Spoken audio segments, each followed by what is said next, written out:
Hello दोस्तों, नमस्ते। आज की कहानी है वो कौन थी। पुष्पलता जी और रमाकांत जी अपने कमरे में बैठे चाय पी रहे थे और बातें कर रहे थे। पुष्पलता जी बोली, मुझे बहुत डर लग रहा है कि आगे क्या होगा। रमाकांत जी ने कहा, डरने की कोई बात नहीं है। हमने तो उसे सहारा ही दिया है, लेकिन जब उसकी याददाश्त वापस आएगी तब क्या होगा। तभी उन्हें लगता है कि कमरे के बाहर कोई आ रहा है। वह उठकर देखती हैं तो सामने से उन्हें मधु आती हुई दिखाई देती है। वह चुप हो जाती हैं। तभी मधु कमरे में आती है तो पुष्पलता जी पूछती हैं, क्या बात है बेटी, कुछ चाहिए। मधु बोली, नहीं माँ, मुझे नींद नहीं आ रही थी, इसीलिए मैंने सोचा कि थोड़ी देर आपसे बात कर लूँ। पुष्पलता जी बोली, हाँ, आ बैठ मेरे पास। क्या बात है, बता। मधु ने कहा, माँ, मेरे सिर में दर्द हो रहा है, मुझे बहुत अजीब सा लग रहा है। तभी पुष्पलता जी रमाकांत जी की ओर देखने लगती हैं।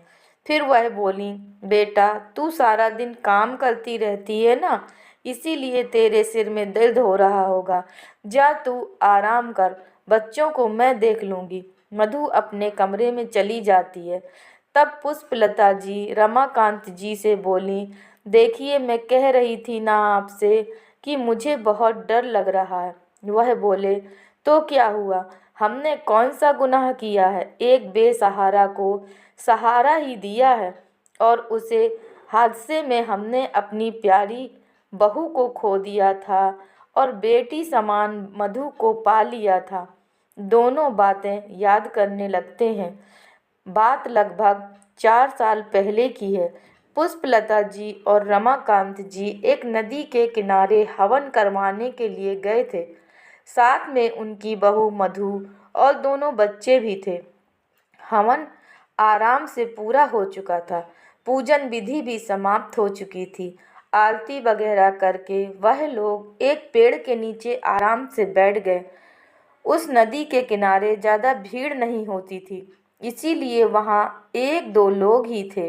पुष्पलता जी और रमाकांत जी जैसे ही उठकर घर की ओर चलने लगे कि किसी के जोर जोर से चिल्लाने की आवाज़ आई। उन्होंने पीछे मुड़कर देखा तो एक औरत नदी में डूब रही थी। उनकी बहू मधु दौड़ कर गई और नदी में कूद गई। पुष्पलता जी उसे आवाज़ देती रही, लेकिन वह नहीं मानी और उस औरत को बचाने लगी। उस औरत को बचाते बचाते मधु की जान चली गई और वह दूसरी औरत बच गई। पुष्पलता जी और रमाकांत जी उस औरत को अस्पताल ले गए, जहां डॉक्टर ने उन्हें बताया कि उस औरत की याददाश्त जा चुकी है। पानी में काफ़ी देर रहने की वजह से उस औरत के चेहरे को मछलियों ने घायल कर दिया था, जिससे उसका चेहरा जगह जगह खराब हो गया था। जब उसे पुष्पलता जी और रमाकांत जी ने देखा तो वह पहचान नहीं पा रहे थे। उन्होंने डॉक्टर से कहकर उस औरत को अपनी बहू का चेहरा दे दिया और उसे अपने घर ले आए। वह औरत मधु बनकर पुष्पलता जी और रमाकांत जी तथा मधु के दोनों बच्चों के साथ उनकी मम्मी बनकर रहने लगी थी, क्योंकि उनका बेटा रोहन सऊदी अरब में रहता था, इसीलिए उसे इस बारे में कोई जानकारी नहीं थी। लेकिन पुष्पा जी ने यह डर बहुत सता रहा था कि जब इसकी याददाश्त वापस आएगी तब क्या होगा। थोड़े दिनों बाद उनका बेटा रोहन आया तो उन्होंने सारी बात बता दी, इसलिए रोहन भी उससे दूरी बनाकर ही घर में रहा और थोड़े दिनों में वापस चला गया। मधु घर की सारी जिम्मेदारियां एक अच्छी बहू की तरह निभा रही थी, लेकिन फिर भी मधु को कभी कभी रह रह कर कुछ धुंधला सा याद आता था, लेकिन वह समझ नहीं पाती थी कि यह उसे क्या हो रहा है। घर में सब कुछ ठीक चल रहा था कि अचानक एक दिन मधु आंगन में कपड़े फैला रही थी और तभी छत से एक ईंट आकर उसके सिर पर गिरी और वह बेहोश हो गई। उसके सिर से खून बहने लगा। तभी रमाकांत जी ने डॉक्टर को बुलाया। डॉक्टर पट्टी करके चला गया और जब मधु को होश आया तो उसकी याददाश्त वापस आ चुकी थी। वह उठी और इधर उधर देखने लगी। उसने पूछा, आप लोग कौन हैं और मैं कहाँ पर हूँ? यह सुनकर पुष्पलता जी घबरा गई और अपने पति की ओर देखने लगीं। फिर उन्होंने मधु को सारी बात बताई और यह भी बताया कि उसका चेहरा खराब होने की वजह से उन्होंने डॉक्टर से कहकर उसे अपनी बहू के जैसा चेहरा दे दिया और उसे अपनी बहू मधु की जगह घर पर अपने घर ले आए। फिर पुष्पलता जी बोली, बेटी, हमने सारी बात तुम्हें बता दी है। अब तुम अगर जाना चाहो तो अपने घर जा सकती हो। वैसे तुम्हारा नाम क्या है? मधु ने कहा, मेरा नाम नीता है।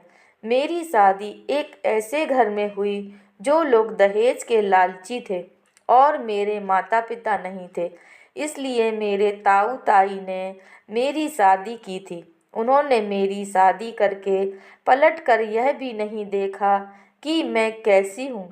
मेरे पति दूसरी शादी करना चाहते थे, इसीलिए रोज रोज नए षड्यंत्र करते थे।